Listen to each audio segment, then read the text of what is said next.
Жан-Клод Ван Дам, Бельгиядан шыққан американдық актер, режиссер, ұрыс өнерінің шебері, 90-шы жылдардағы боевик фильмдерінің жұлдызы.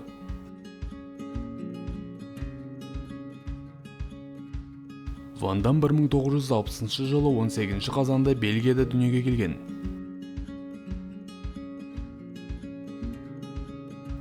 Толық аты жөні Жан-Клод Камиль Франсуа Ван Варенберг, лақап аты Брюссель мускулы.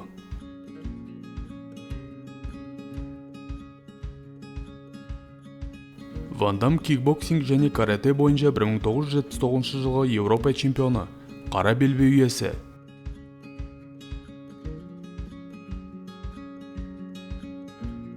Ван Дамның әкесі бухгалтер және гүл дүкенінің иесі болған, ал анасы үй шаруашылығымен айналысқан.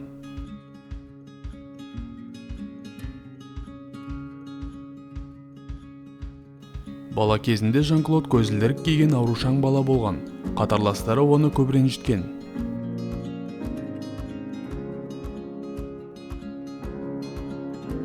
Он жасында әкесі оны каратеге алып барған, кейіннен ол кикбоксинг, тхэквондо, кунг-фу және муай-тайды да меңгеріп алған.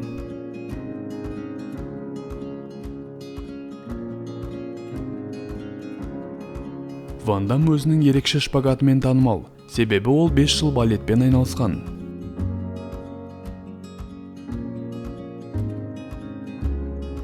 Он 16 жасында Ван Дам каратеден Бельгия ұлттық құрамасына шақырту алып, Еуропа чемпионатында алтын алған.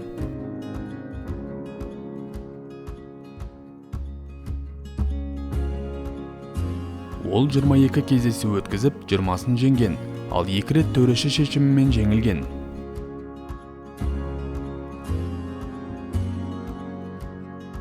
Спорттық карьерасын аяқтамас бұрын Жан-Клод бірінші әйелінің ақшасына Калифорния Джим спорт клубын ашқан.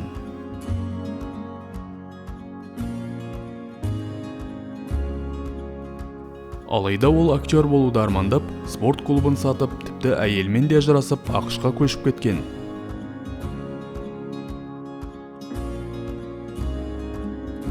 Жан-Клод киноға түсе бастаған кезде қайтыс болған досының Ван Дам деген фамилиясын алған, себебі өзінің фамилиясы айтуға қиын болған.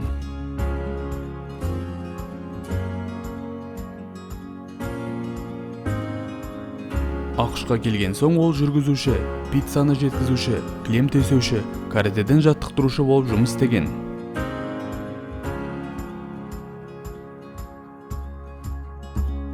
Бірде Ван Дам ұрыс өнерінің шебері Фрэнк Дюкстің үйіне кілем төсеуге келген. Ол үй иесімен сөйлесіп, өзінің каратедегі шеберлігін көрсеткен.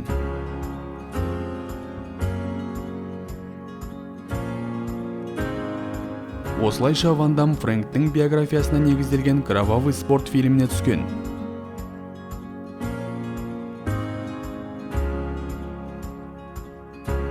«Кровавый спорттан» кейін оның карьерасы асқақтай түсті.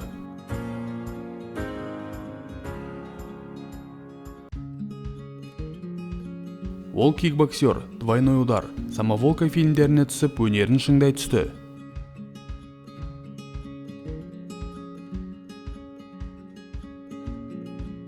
Боевиктің жұлдызына айналған Ван Дам «Универсальный солдат», «Трудная мишень» және «Патруль времени» фильмдеріне шақырту алды.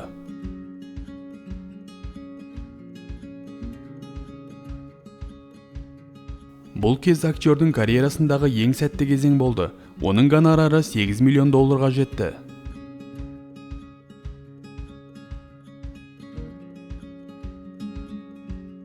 «Универсальный солдат» фильмі $100 миллион табыс әкелді.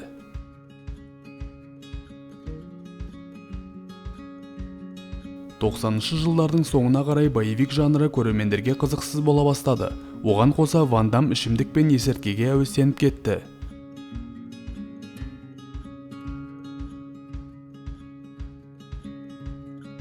«1999 жылы актер ақылға келіп, бұрынғы әйелі Глэдиспен табысты. Есірткі тәуелділігінен арылу үшін реабилитациядан өтті.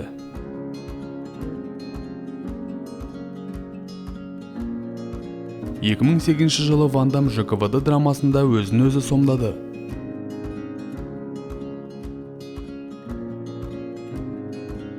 Одан бөлек «Универсальный солдат 3», «Неудержимый 2» секілді фильмдерге де түсті.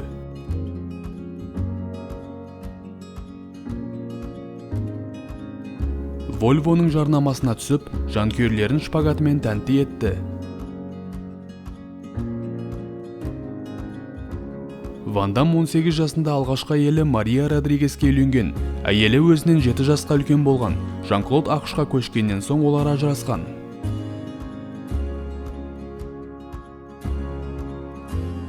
Америкада ол Синтия Дердерианға үйленген. Ол Ван Дам жұмыс істейтін құрылыс компаниясы директорының қызы болған.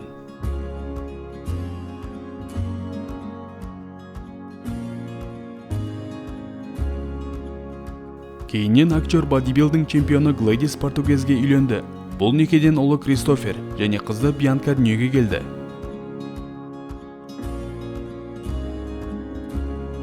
Бірнеше жылдардан соң олар ажырасып, Ван Дам актриса және модель Дарси Ляперге үйленді.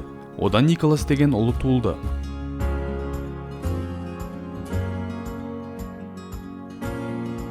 Одан кейін Ван Дам Глэдис Португезге қайта үйленді. Глэдис қиын кездерде күйеуіне көп қолдау көрсетті.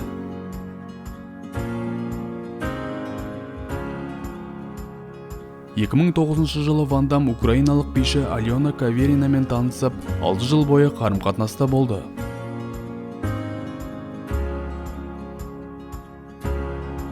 Екі мың 16 жылы ол Аленамен айырылысып, отбасына қайта оралды.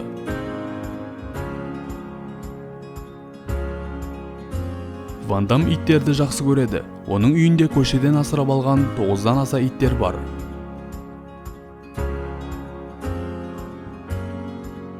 Екі мың 12 жылы Брюссельде Ван Дамның қола мүсіні орнатылды. Көргендеріңізге рахмет. Арнаға жазылып, лайк басып, пікір қалдыруды ұмытпаңыздар.